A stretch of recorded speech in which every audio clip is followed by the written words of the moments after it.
Ayo gua masih kucing juga nih. Gua coba gua tanya nih kok.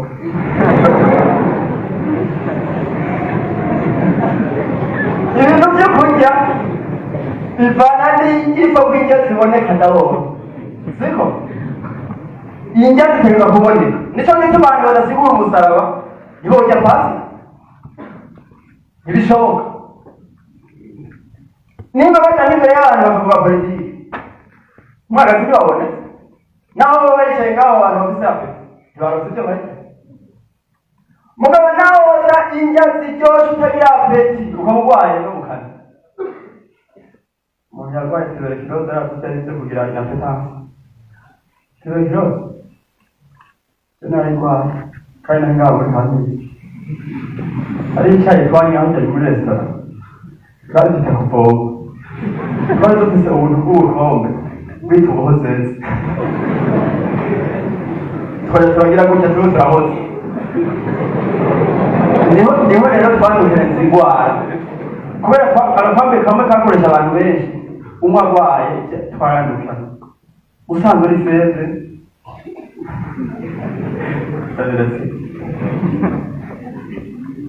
Inapetance. Naho zobaje ziryoshe kwa tuberkiroze ntibimanuka. Kugeza aho yabiti. Nyanza yagira umunyamahanga ajya kujya Pasika barayijya kandi bari bisi mikoro kugira kenshi. Yesu yavuze ngo mwabura kugira ngo kugira ngo abasengera ku misiyoni chaque fois ini fois au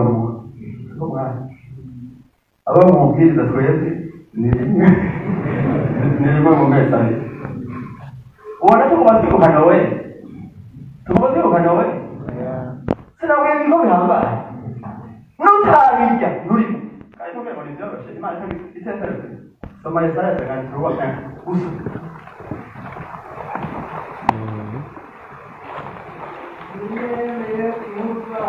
ninde yemeye inkuru zacu kandi ukuboko kuhoraho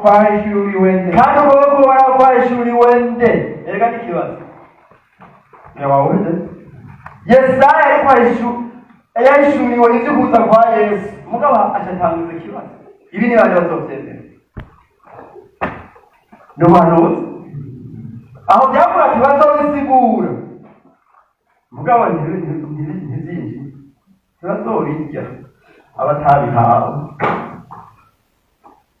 ninde yahishuriwe ukuhoraho koko usomye hepfo ushobona ko ibintu nyine bicangana bikabuza abantu kwizera mugabo gukizwa ni ukubiki anerekana bagike usomye hariya rero mu kuvayo ingene bagira bave muri Egiputa babwiye bati umuryango wose w'Abisirayeli urongera umwagazi w'intama cyangwa imbere utarengeje umwaka utagira agasembu binjire mu nzu bungane bawubage basiga amaraso ku bishima ryabo y'uwo mwagazi ubundi amaraso arasa ari umunyatiyopiya yirabura yigeze kubwira umushinwa ati ntubona ko nirabura sinawe ukawusukuza utobora munsi amaraso arasa ariko Imana yaramenye ko ayo maraso asize aho yawa mwagazi ariko barabibwira haleluya itegeko ryawe ryo kurya umukozi w'Imana bababwira bati usigura cyane urisozesha rwose ashobora ati murazi ko itegeko rya mbere Imana yatanze ryari ryo kurya muri Edeni yavuze ati mujye ndashobora kwisozesha mu masaha y'ugusenga ati mwabwiye gusigura ndajya neza nawe ariko arasigura yashabwe urabona ko yariye kurya ngaha kurya kwari gufite amategeko mwinjire umviriza murasoma hajya ahantu murazi na byageze musubire mu byibutsa n'ababisomye taboro bajya bahagaze sinzi ko mu Burundi bari kwemera hariho twe umugore w'amata bavuga ngo yaniwe wicaye urambike kumbe n'amashitire yane amategeko y'uko yarambye bajya bahagaze bakenyeye baca bafite ngo barawotsa gutaza babwirwa ngo ni ukuwurya wose n'ibyo mu nda n'ibinono bawukoze imboga zirura ntiherekeze uvuga ngo umunsi ndagomba kurya cyangwa ntabyo agomba kubera ni iteko ryo kurya rifatanye no kubaho urumva si ukuvuga ngo burya sindabikunda ngo ndaryana imisoso bavuze ngo burye byose ntihagire ikirara kandi haba ngo nzobiraza nzobigeje kwari ukurya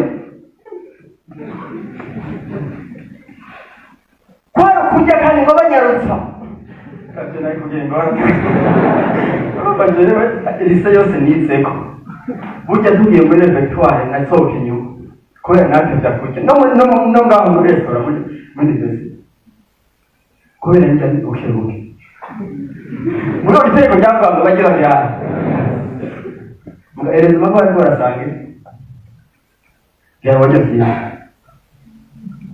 mugabo umwisirayeli wese icyo gihe yari ari umwana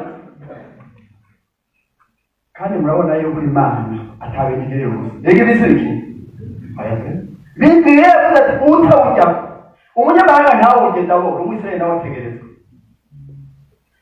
kandi Imana muri ayo masaha yari yamanutse yarungitse umumarayika w'umuranduzi agenda arasuzuma Pasika bisigura kurengana uwo inzu izobonera ko ayo maraso indani bariko bararya azorengana muri batako kandi rero ntabyemviri muri batako yuko uwayasiga gusa indani akihoza ntakore ibyo amategeko ko byari kugenda neza kandi n'indani yakoreshwa n'iby'inyuma Pasika komeye kweli je nani nimbira bituze umunsi n'isaha ya saa zirako muri mugo hagiye ibimenyetso byaratubariye kugira ngo tumenye igihe omo babyemye ubu uraze ibintu Imana yagiye ikora muri Moses yawe bihambaye byakorespondana n'umunsi mukuru wari usanzwe uzwi muri Ansi none kupfa no kuzuka kwa Yesu ni kwawe na Pasika yari isanzwe iri kandi bayaduga mu ijuru muri iyo minsi nyene Pentecost yari isanzwe iriho iminsi mikuru y'ibintu niyo mwe yayashatse mujye muhagaze mukenyeye ishengero ry'Abisirayeli ryagira rigende birashoboka ko tuzoza mu minsi ya Pasika yose nashemwe niyo abantu baba bariye ibya Pasika hanyuma rero bari bakenyeye bisigura ngo baca bagenda kapturovere upfa kwari guca bagenda ntawavuga ati ndacyari ngaho nzogenda aho nzogombera baca babirukana hoki Pasika bariye umwagazi n'ubu nukurya kandi bya Pasika n'izigorogota haleluya utazobirya ntazokira rero nagomba duce tuvuga mu cyamake ibyo nyine kugira ngo tubirye ese nashyiremo tubirye Yohana 6:54 Jean 6:54 kizi kurya kandi abasigura yuko mutegerezwa kurya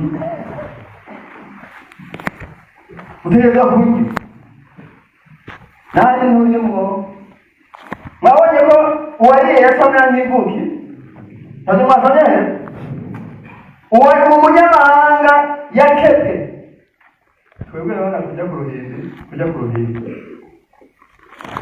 turaraba yuko umuntu yihanye akabatizwa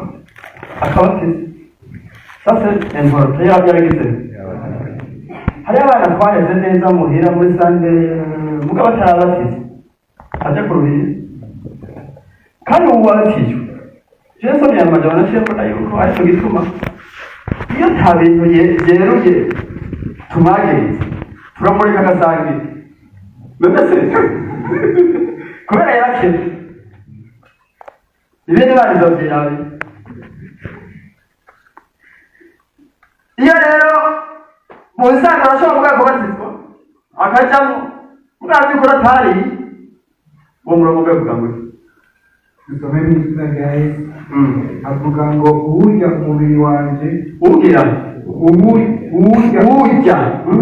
umubiri wanjye akanywa amaraso yanjye niwe afite ubugingo budashira kandi nzomuzura ku munsi w'iherezo. Urya akanywa niwe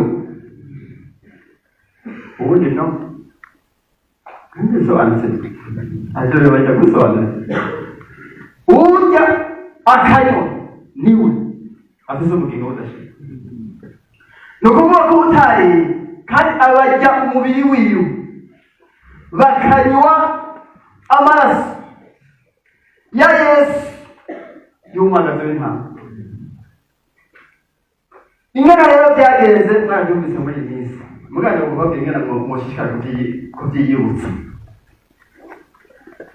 Les evangelistes ni ukuvuga Matayo, Mariko, Luka, Yohana n'ubutumwa niko babiri n'abakoze ubutumwa bavuga ingana byagenze. Donc ils relatent les faits. Les épîtres niho basigura icyo bisobanura. Hajya mu butumwa bavuga bati byabaye gutya mugabe isobanuro yabyo ni mu byezi institution du baptême. Bavuga bati Yohana yabatiza mu ruzi Yorodani, bati ikindi gihe Yesu abigishwa biwe babatiza ahantu Ainoni kuko hari amazi menshi muri Yorodani. Muga ntibasigura kurukwa babatiza amazi menshi kandi ab'Ifilipi ab'Tesalonike babatizwa hariya gusa kandi mu mazi menshi. Mugabo ni mu byete baca basigura bivuga iki? Romains 6:4 par exemple habaho kuko twapfanye nawe mwibatizwa tugahanga tugaca tuzungana ubugingo bushya. Baba basigura bati kubatizwa mu mazi menshi bisigura gupfana no guhambanwa na Yesu ugacuzurana ubugingo bushya. Ni ukuvuga ko ibyete rero bisobanura ibyabaye mu butumwa. Bijya byose rero byo mu butumwa by'imibabaro ya Yesu mvuze umusaraba wa Yesu Kristo, c'est l'ensemble y'imibabaro yose Yesu yagize mu kuducungura. Ntukura muri Getsemani si Golgotha gusa, ni Getsemani hari n'ahandi hose bamuherereje bamujyana mu manza. Ndabibukije rero urasoma muri Matayo 26 uhetse, usome muri Luka 22 uhetse, uzobona rero ibyabaye kuri Yesu. Imibabaro ya Yesu rero, Yesu nk'umuntu yarababaye mu bice byose bigize umuntu. Yesu yarababaye mu mutima, yarababaye mu bugingo, yarababaye no mu mubiri. Abantu benshi bafite imana gusa y'imibabaro yiwe mu mubiri, ubwo imibabaro y'umutima irababaza nayo nyine. Iryo Getsemani yabwiye abigishwa biwe kuko yari yabiyegereje, iyo Yesu akwemera arakujyana no mu mibabaro mukababarana. Yaciye ajyana abarongozi b'ishengero, abarongozi b'ishengero batatu, abandi bari batashe, abandi bari hirya, aca ababwira ijambo rero avuga ati ndafite akaboko kagomba kunyica. Rero Yesu ariza bivuga n'ibyo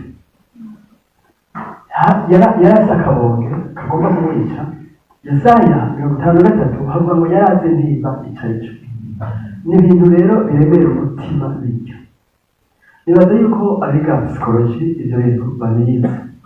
Ibintu oppression, depression, ibintu biremera umutima birababaza hajya gusumba iby'umubiri. Biramuremera rwose ngo ashishikaye kubabara ashishikara gusenga. Pression yani nini? Kugeza aho bicuya mu mbeho. Mu kwa kane biriya bihugu abagikanye icuya kirahera kirakama, amaraso arasesekana uva ku mitsi iratoboka. presiyo y'indani irasohora mu maraso, akabonge kari kenshi kandi gaca kemvika kuri sirikasiyo sanguine ku mubiri. Burya presiyo y'umutima iragira ama instance ku mubiri. Umuntu ashobora kurwara diyare akavomisa afise kubera afise uruhagarara rw'umutima. Ibintu rero by'umubiri by'umutima birebire ku mubiri.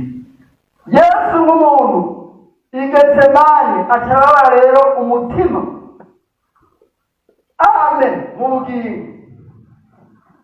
Hanyuma rero bukeye umutwenzi wabona baje kumufata rero kandi bakamufata nk'umwambuzi, navyo nyene si vyiza. Abana bakunzi biwe bahuze, uw'imbere akamwihakana ngo ntamuzi publiquement, kandi uwo bari kumwe akaba ari wo mudandaza. Yari ibintu bibaza umutima byose. Kumucuragiza rero mu manza bamuhanahana hajya abatabara w'igisirikare, iyo foromasiyo y'igisirikare iraforoma abantu kugira umutima ukomana, bagukubita umuntu akumva arahimana. N'ibintu by'ibikino hajya bamwambika nk'impuzu y'inyamara ngo kwindura ngo umuvugishwa, n'ibintu by'ibikino bagiye abasozi. Kandi kumuhanahana ngo genda kwa naka yaraye maso, muramenye Yesu yari umuntu kandi yitwa umwana w'umuntu yambaye umubiri. Genda kwa Herode, genda kwa Kayafa, jya kwa Pilato, ingendo menizi rero bamurekaye ku musaraba. Ujya ku musaraba rero Golgota yababara hose rero mu mutima no mu mubiri, kubona ko mu mubiri bamutera imisumari bakamugarabika. Ujya ku musaraba umuntu yemba ku musaraba Yesu ndamuzi neza, mugabo yari ingotiki yari yaribagiye ikintu cyo kwica umuntu nabi. Hajya mu sanzo Yesu yapfuye kare, murabuza ko bagiye kumusaba ikiziga yavuze ati yapfuye. Bari bazi yuko umuntu hajya banavuga bati iminsi mikuru ntigere bakibambwe tubavuna amaguru tubahohoshe. Bari bazi yuko umuntu azopfa heza iminsi ibiri cyangwa itatu. Mugabo wewe kubera najya amaraso yari yavuye na burya buruhe no kurara amaso, ibyo byose bya presiyo acapfa kare. Hanyuma rero bakamukura impuzu publiquema, bakamutera imisumari ahantu abantu bose baca bagenda bavuga ibyo bagomba. Yesu rero yarababaye ibyo bintu byose rero umuntu akabyizera hanyuma agatahura icyo bisobanura. Kubera iki ibyo bintu byose Yesu byamubayeho? Habaye iki? Arapfa. Apfuye yavuze ngo data ngo ni iki kumbesheje. Hajya urazi ko Yesu igihe yari kwasengera aratanga yavuze ati nari nsanzwe nzi kuyumvira. Yaravuze ati muzobona abamarayika baduga bamanuka hejuru y'umwana w'umuntu. Igihe nayo kubayeho n'icuri ubundi impemu ya Yesu yamiri ya connection n'Imana. Mugabo iyo saha yumva Imana yamuhevye, souffrance spirituelle, kandi kajya karere kari mubasha bw'umwiza twose zari zatasheyo zose.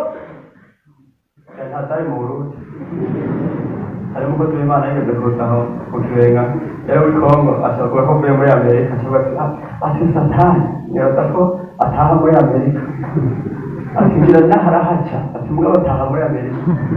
Yari yabonye ariko Satani aragira hafi ubu yahabera hose cyane. Murabona Perugamo musomye mu byaje Yohana ngo aho Satani aba n'ahantu bamuhera ibimaze ku mugwa mukuru we. Kiya gihe rero zari zagiyeyo zose kubera Getsemani yarababwiye ati kubera iki nawe namwe ntimumfate, ati mugana igihe cyanyu n'icy'ububasha bisobanura. Hajya Petero yavuga ati no mu rupfu tuzojyana. Yari akiri wenyine, ntiyarazi ububasha bw'umwiza bwacu icyo bisobanura. Kandi hari umuntu yavuze ati icya gatatu cya kuzimu NTL y'uwayome zitenesi igeje ubwoba.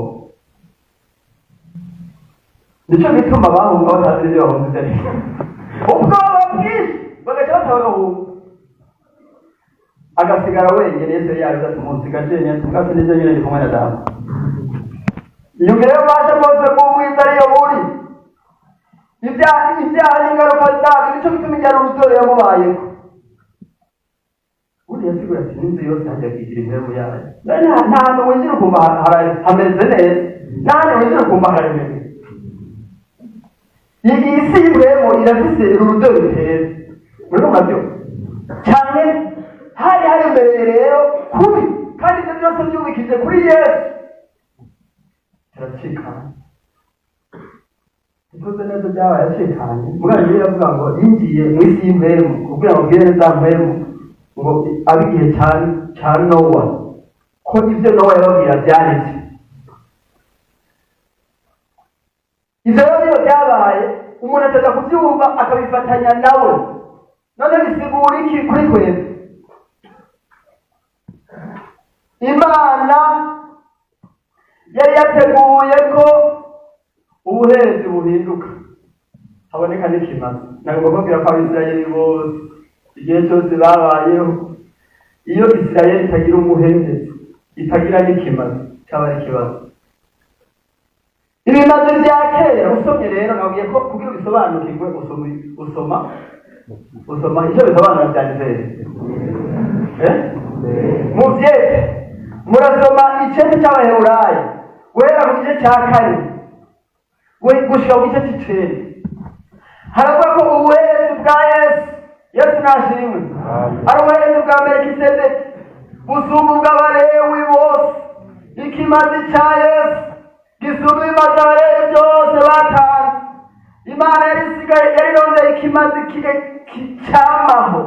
Ubundi ibimazi byarahera mubyumvamo, kandi ibimazi biheze amasengesho y'abantu, kandi umuherezi yarapfa, siko?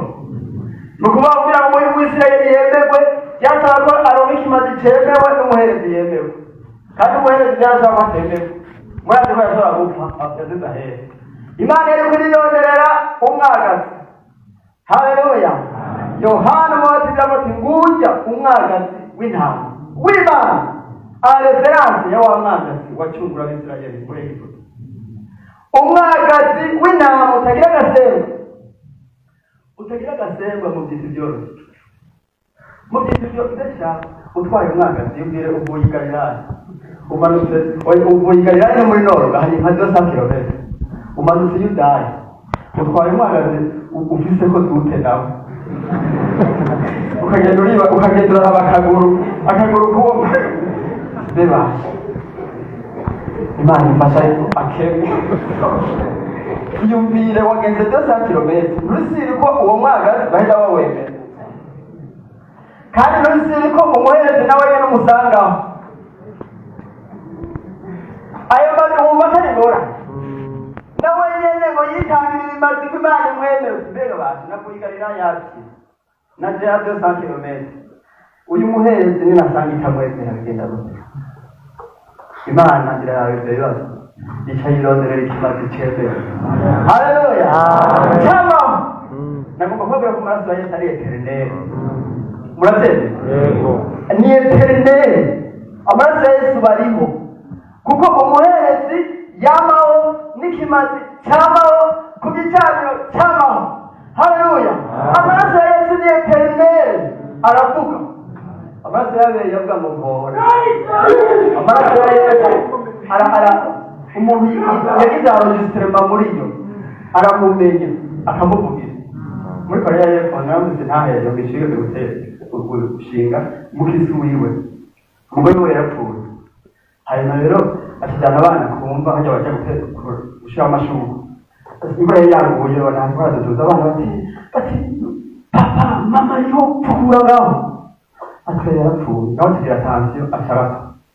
Ubwo yarapfuye Imana yari mujyanye mu ijuru yakumwereka uwo mugore wiwe. Aramubona umugore baramubwira kugeza kubwira abana banjye ko ndiho kandi nkomerewe neza. Mugabo hagati aho Imana ikimwereka n'ibindi, ikimwereka rero igitabo kimwerekeye. Igitabo cyandikamo ibintu byose bikuraba. Hari handitse ahantu yibye ibirato, yari yabyibye umuyapani. Bashobora bati yari yibye ibirato, bashira imbere ngo amaraso Yesu yararishe. Amaraso Yesu ararihira umuntu babizinanyemo yayanyoye. Amaraso ya Yesu rero habonetse ikimazi cyamaho n'umuherezi yamaho. Umwagazi w'intama utagira agasembwa byasobanura ko Imana ikeneye umuntu atagira agasembwa. C'est la seule personne de Jésus. Burya nta wundi muntu yabaye kuri iyi si atagira agasembwa. Mbere benshi ni Imana yemera ibyaha byabo byaranditswe. ibya Dawudi byanditswe yaravuze umutima uhimbara Imana, ibya Aburahamu byanditswe n'ibitarike. Mugabo Yesu n'abasi biwe ntacyo batora. Haleluya! Umwagazi utagira agasebe n'umuherezi atagira agasebe yama acikanye. Igihugu gikingiriye ahera mu rusengero i Yerusalemu yabambwe Golgota, hari ibyo barabwira gica kiratabuka. Bavuga yuko kiya gihugu kugira gitabuke bari gufata amafarasi abiri, imwe bakayibohera ikaraba hariya, iyindi ikaraba hariya, zigaca zigenda nizo zashobora gutabura. Gitabutse byavuga ngo ubuherezi bundi burahagaze. Haleluya! Hatanguye bushasha, umuherezi arinjiye. Bibiri yivuga hariya mu Baheburayo ngo kubera atashikanywe n'amaraso y'amapfizi yajyanye yiwe maraso, yinjira hera imbere y'Imana. Umuherezi rero yamaho turayakenera ku mugoroba, turayakenera mu gitondo, ugahamagara amaraso yose uriko uragenda, amaraso Yesu ariho. Amaraso Yesu ariho abayizera rero, umuherezi yamaho atumo. Umuherezi yamaho ikimazi cyamaho bikaguma bikora ijoro n'umurango. Ibitangaza bikomeye. Iyo amaraso Yesu twayoga ngorimo biba bitugoye. Rero nta muntu yugiye mu ijuru. Oya. Ariko Bibiliya ngo bazezesheje impuzu zabo amaraso ya wa mwagazi. No kuba ibintu bagenda barashishikara, umuntu agateba ke bigafatana kure yo mu ijuru. Amaraso ya Yesu rero niyo yihindura n'umuntu karite, akinjira muri wacu agahindura amashasha. Abaheburayo barasobanura rero iby'ubuherezi bwa Yesu. None ofete kugira ngo wewe bibeze wo kwizera ko hajya ahantu habaye iki? Yesu apfa abambwe. Yesu nashira twizera Yesu yabambwe. Nibaza ubundi Yesu siwe tubyarabona batuteze imbere bati bajya abantu bose bavuga Yesu na Yesu tuvugu tuvugu ati tuzi neza n'abandi bamose mwese umuntu Yesu kwiyo ntitumuzi nababwiye bibarege wabiriye naho byakogeze ase ngana kujya kurya kuba nutajya kwasika buri umushimise azi composition chimique y'ibintu, akaba azi composition chimique y'amata. Mugabo atayanywa n'umwana yanywa ari n'ibiri muri shimi akayanywa iminsi yose n'inda z'amata. N'ubuyanywa mugabo yanzo ashobora kuyasobanura ibyo by'amatekisi yo composition chimique yashobora kwandika ama equation agashika akuzuza urubaho agafuta akandika n'igitabo agasigura amata y'ubwoko bwose, ari inshyushyu ari ikivuguto byose agasigura n'ibiri ndani bituma yera ibintu nk'ibyo. Mugazi gituma ubuyanywa ari wayazi uwo oya ndandika ku rubaho ntaryoherwa ntaryoherwa mu mata aryoshye cyane yomenya ati ayarabishe. Mugazi w'umwana yanyoye akayamenyera abonye cyane yomenya nitwa n'ayandi yose agati oya kubera arayazi. Ni kubera ko ibintu by'Imana mu mego ntibyinjira. Ariko kubera arirenze hari korale bita masa kwa yatore yateguriye tugenda mu gitondo kwasobera umurongo cyangwa yamwe ni naza kuba igikombe kandi muri ko murari ashobora kwega kuko ni ntabwo ashobora kwega kubera batakiriye erega icyerekana ko byakwigiye n'ibikorwa bivuga niba bibabaje birakubabaza, niba binezereye birakunezeye. Donc biragira impact sur tes émotions, ton intelligence. Ntibikugumiza uko c'est pas sûr. Kuko abantu basigura abantu bakabyumviriza bakabibona ibipimo cyataho nubwo abantu batagihinduka rwose mubone nababwiye ushobora kujya guhinduka ugasanga by'ukuri umuntu arakora hariya cyangwa wenda no kuri telefone ubona cyane turi mu by'igorogota aho yambaye ingene y'abantu bitinjira ibintu akarorero kamwe kandi ndacabatangaga icyo bisobanura bya biri mugabo hangarutse kungena ibimenyetso byerekana ko byinshi kuko mabyo hari umuntu amwe ubasensera je ndiko ni byinshi hari umuntu wese ngira ahantu hamwe hanyuma rero atubwira ko pastor ati nawe mugomba mu magambo y'Imana numva byinshi kandi hari abantu muri iki numva byinjira tubahegera abandi batashe batipfuka amatu gusengera abapastori sisi ibyo niba ari ibihari nabo nyine bari bashobora gusengera mwa muhera icyo gihe yaciye umumega aratobotse kandi muhera icyo gihe yaciye n'ubujwi bw'Imana batujya mu bari kubatizwa bari babatizwa ari bya sipesi by'utuzi tukeye gatagenda kwa pastori reka ntibujwi bwira kubatizwa ngo warabatijwe mwana akamutangiriza ubwari gashishika panda binani umwaka ugomba guhera ricarira kara kubatizwa urumva ngaho pari kubaza cyane kugwa niba tuza muri pantekote nuko batanguye kumva ijwi ryinshi ubu n'abantu by'ukuri bavuye mu ishengero cyangwa bajyaga mu ishengero binjira bagataha mugabo babaye sezere mu bwatsi ibintu byinshi abandi baritwaye n'ikinyeri ubona ibyo gukora ko nari mwe emosiyo cyangwa ubwenge byose ni uko nyine niba biteye ubwoba bizina birateye ubwoba ubaye sezere waguze inama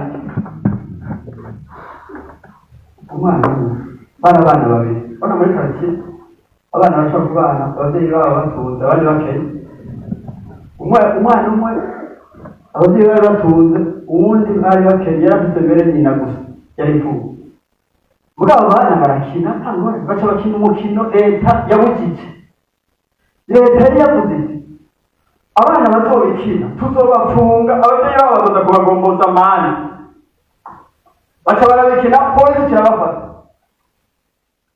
hanyuma rero wa mwana w'umutunzi ntiyanaraye y'urabyumva bace baza barariha acarataha wa mwana w'ubundi acaguma muri kristo rindira kuherezo ajabona nyinarara arariha amahera acarataha akana bariko baragenda mw'ibarabara kararaba nyina kabona afise inkovu mu biganza kabaza nyina ati mama wabaye ngaha nagiye gusitura amabuye kugira ngo ndonke amafaranga yo kugombora ndayakurikiye hanyuma gace karahora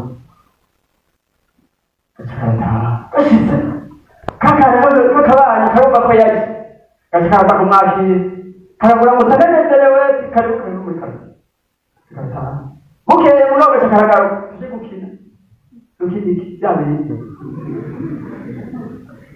katarabwira ati shaha navuye muri prison goya karambwira ibintu byagenze ujya mu kintu nzogusubira bose bari bazi ko ari kosa mugabo bose ntibari na experience uwo bitagoye yarashobora gusubira ku biki ikizokwerekana ko byinjiye umuntu ntazobigire byoroshye byabuze yesu yomenya yuko yari we abisubiye aba yabonye ibiganza bya nyina mugabo ubundi byakubitiye atumvise neza ibyo ari byo yumva iki kabigira ibyoroshye byinjiye biraguhindura ntibikugumiza uko hari bitagira ibikini nicyo gituma mbere bamwe bihana bakabisubiramo umengo nta cyabaye ariko yesu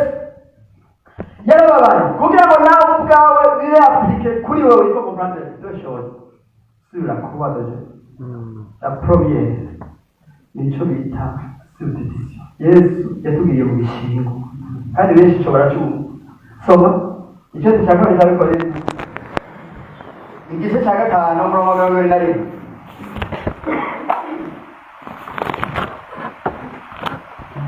Icyete Pawulo yandikishije muri Korinto igice cya kabiri igice cya gatanu igice cya kabiri igice cya gatanu umurongo wa 21 soma ko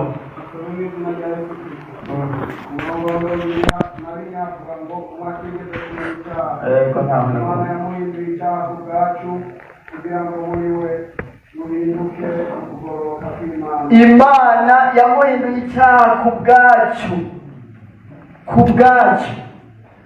Niko rero kutugira mu gishingo kugira ngo twebwe duhinduke ukugororoka kw'Imana. Harabaye shanje nababwiye igihe yagira umubabaro, ibintu byose by'ibyaha n'ingaruka zabyo Imana yayo yamuremetse kugira batera umupira umufutbalere, abantu bakiruka y'umupira uri, ingaruka z'ibyaha byose byashe bija kure. Rero byazananye muri ubu bwoko aneshanje twe twasha twakira ukugororoka. Nico gituma abantu bakizwa no kwizera Yesu gusa. Ibindi niba ariko badukora no kugira ngo turonke ubuntu Imana setu. Nico gituma kandi atabantu bokizwa Yesu atigishijwe sero mediateur. Hagati rero habaye Golgotha eshanje. Uwizera murabona musonye mu ngenzi kuva imahonero igisagara ya Javamo gushika Golgotha niho yaciye, niho umukirisaje nta muri byavuga ngo dusubirane, niho umukirisaje urwo rugendo rwa mbere yarakitiye neza. Ibicumuro byose Bibiliya yabimukuyeko, ahubwo yari mwese ikirabyegeranye bimuboherako. Mwege nasoma umutima kugeza abonye umusaraba akawuraba, hagaca habaye shanje ukugororoka kwa Yesu. Umwe atigeze kumenya icyaha, Imana yamugize icyaha cyo nyene, yamugize umunyabyaha, yamugize cyo.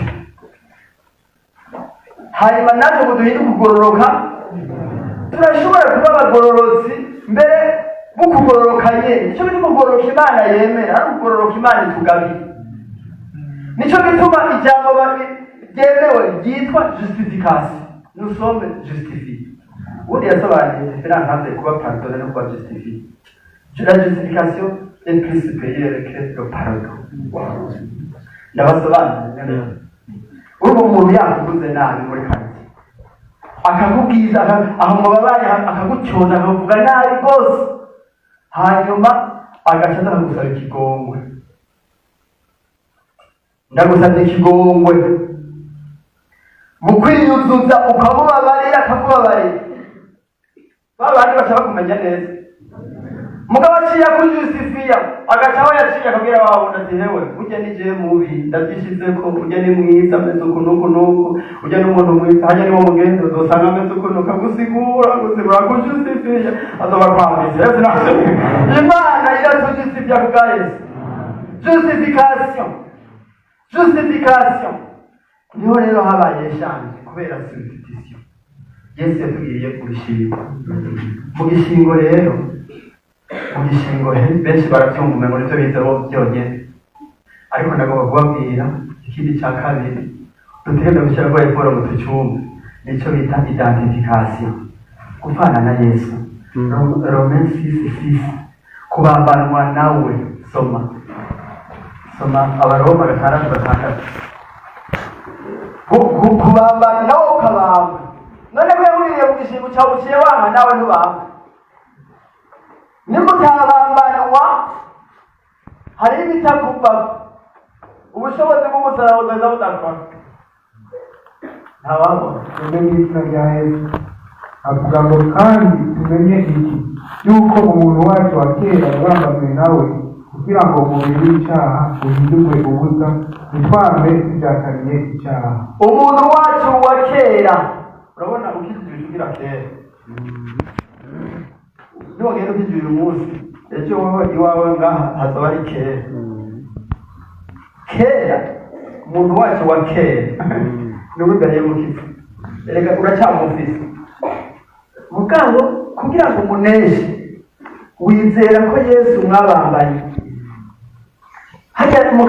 Hajya Yesu adukiza icyaha, kadukiza kubabara. None Simoni yamutwaje umusaraba, nanjye Simoni yagize amagendo nawe ngo ngiye gitoro cyangwa yagira amagendo menshi. Ntabwo yahurira Yesu asokorose bamuvuye hajya kwa kwa Pilato aduze igorogota nabo bavuye mu mirimo hanyuma bati Simoni akira umusaraba ukurikire nde Yesu. Simoni aroperezana ishengero ryose uko amagenerasiyo yagiye arakurikirana ni ensemble y'abantu bikoreye imisaraba bakurikiye Yesu, kandi Simoni atawikoreye izina ryiwe nitwa turizi Simoni ngira yako yakitwa to yobikora umusaraba wa Yesu akamushikana oya gatabo none hajya uyoga gataro mugashobora kuba wikoreye idodo mugo ingaruka z'umusaraba Simoni yikoreye. Simoni ariko aravuga kuri mikrofone muri 2020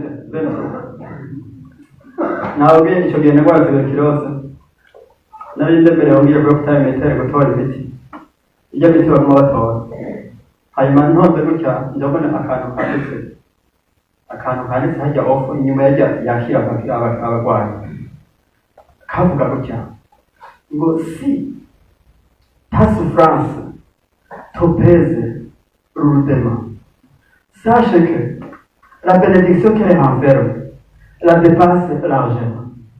Ne perds pas la bénédiction de Dieu en murmurant contre ta croix. Yesu nashimwe. Mwavyumvise? Nenda kuri wa mukirundi mwende pese.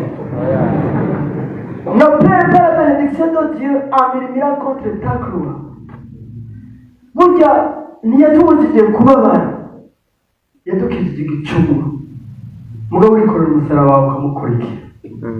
Abantu babiri identification no kwemera nawe ugapfana na Yesu. Ingingo zawe ukizera ko Yesu mwapfaye, bijya ibi bintu iyo abantu babatizo babyumvise byashize baba bakizwa neza. Ukemera ko uri uwundi muntu musha. Romains 6:11 havuga ngo considérez-vous comme tel. Je paraphrase. Namwe ngo niko mukwiye kwiyumvira ko mwapfaye, ukamenya kuri uwundi muntu musha, uwundi bamuhanze yabamanye na Yesu.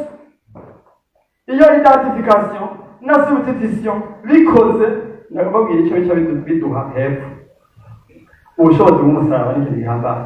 Bijya bintu byose bitugwanya bineshwa n'umusaraba gusa. Tusabanze bangahe? Bahora bavuga batatu. Mugabo je mukagina umwe ayandi n'amateri yakoreramo umwasi ni shetani, siko? Abo tunigana sari nabi sabinyama n'amaraso ni shetani n'abamarayika biwe. Mugabo umubiri n'isi yateriye siwe. Kubinesha rero byose ibyo bitatu, Satani, umubiri n'isi n'umusaraba wa Yesu. Papa Yesu dusome 30 dusoma ahantu hatatu 30 twoyereza Abikorosayi 2:15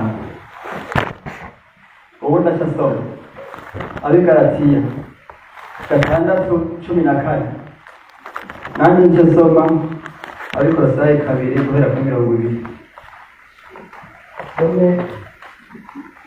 Abikorosayi 2:15 yego.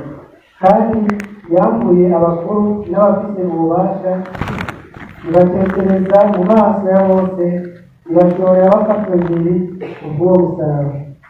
Ibashorera bafashwe kubw'iki? Ubwo musaraba. Yasubiye. Navuze Galate 6:14 agiye ugasoma cyangwa wonyine ntacyo. Gatandatu kuri 14. Ariko jeho sinirate ikindi atari umusaraba w'umwami wacu Yesu Kristo, watumye isi imbera ikibambwe, nanjye isi nkayibera ikibambwe. Ariko Satani kabiri dusubire muri kabiri rero kuri 20 asangwa mwarapfanye na Kristo mukareka ibya mbere by'isi, nibyo bituma mwemera kuganzwa n'aya mabwirizwa nk'abazokwama bari ku isi.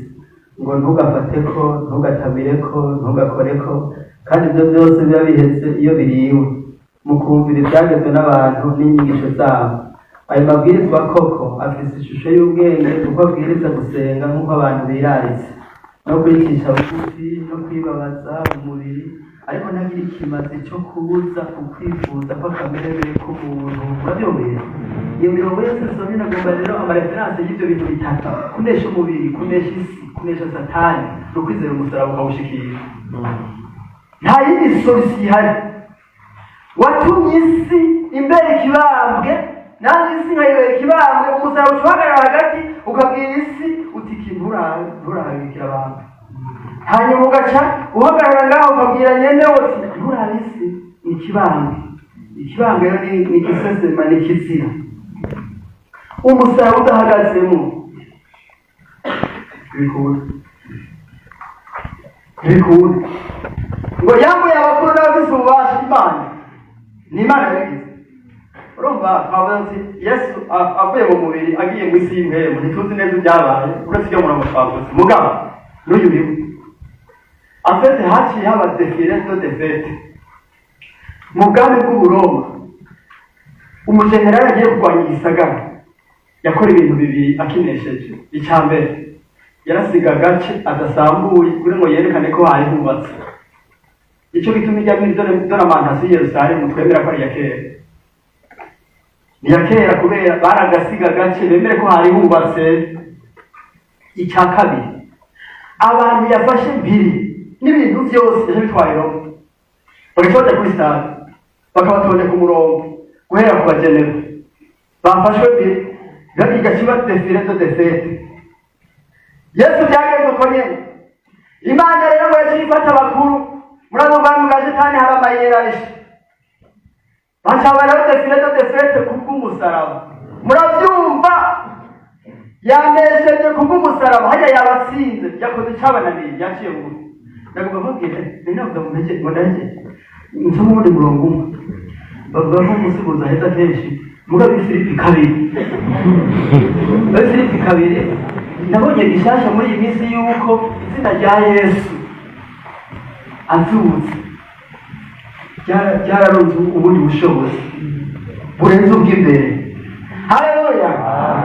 Abi Filipi kabiri guhera ku murongo w'icenda nicyo cyatumye Imana umuyaga cyatumye ko ari yari yapfuye arazuka, yari yapfuye urupfu rwa hera wo ku musaraba. Nicyo cyatumye Imana imushyira hejuru cyane ikamuha rya zina rirengera ayandi mazina yose, kugira ngo amavi yose azapfukame mu izina rya Yesu, ay'ibyo mu ijuru n'ay'ibyo ku isi n'ay'iby'ikuzimu, kandi indimi zose zizatura yuko Yesu Kristo ari uhoraho, ngo biheshe Imana Data wa twese icyubahiro. Amen.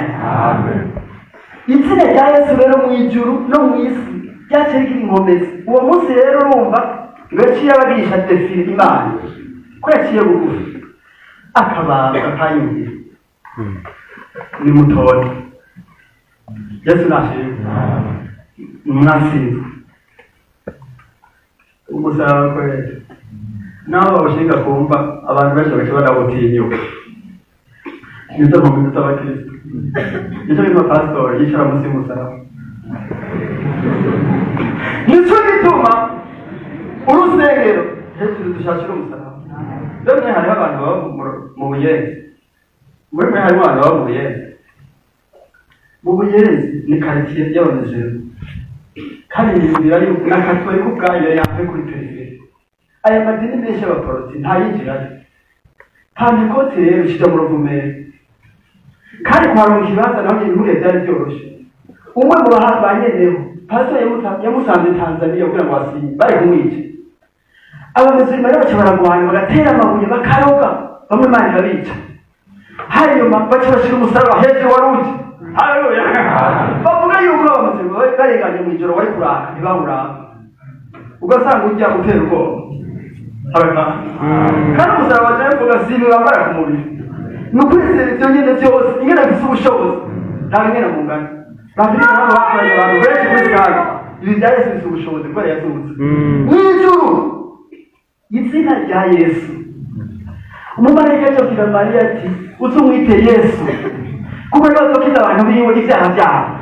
Mugabo sindisubira ko yitwa Yesu ataraza ntafite. Mugabo azutse, haleluya. N'ijuru bavuze Yesu. Iryo zina muri iryo yavuze ngo riramota mw'isi y'imbere. Baca bapfukama mu kuzimu ho ngo ntibarivuga. Bavuga ngo wawe barivuga niko namugeze bavuze. Mugabo bibiri yavuze ngo muri iyo zapfukama muri iryo kubera iki yarabambwe. Reference ya Yesu wa frere. Haleluya. Yesu yabambwe. Amen. Kandi Yesu kubamba kwende gutera isoni. Nicyo bituma azazana inkovu zikiriko. Suko atakize. Ni reference. Yabuye bakuru Imana icabatondesha. Vyodukiza vyoduha inkomezi. Tubimenye tukabirya. Bikatubera ibyo kurya.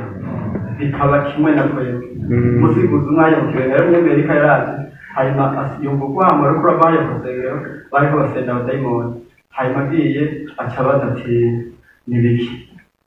Natwe duca turavuga ngo uvuga ngo rubuga zo kwimana ukaba urabaza atari rega zirentimida umuntu ati hora ikibazo mufise nuko muzi konzi ko mwatsinzwe nakeze igenda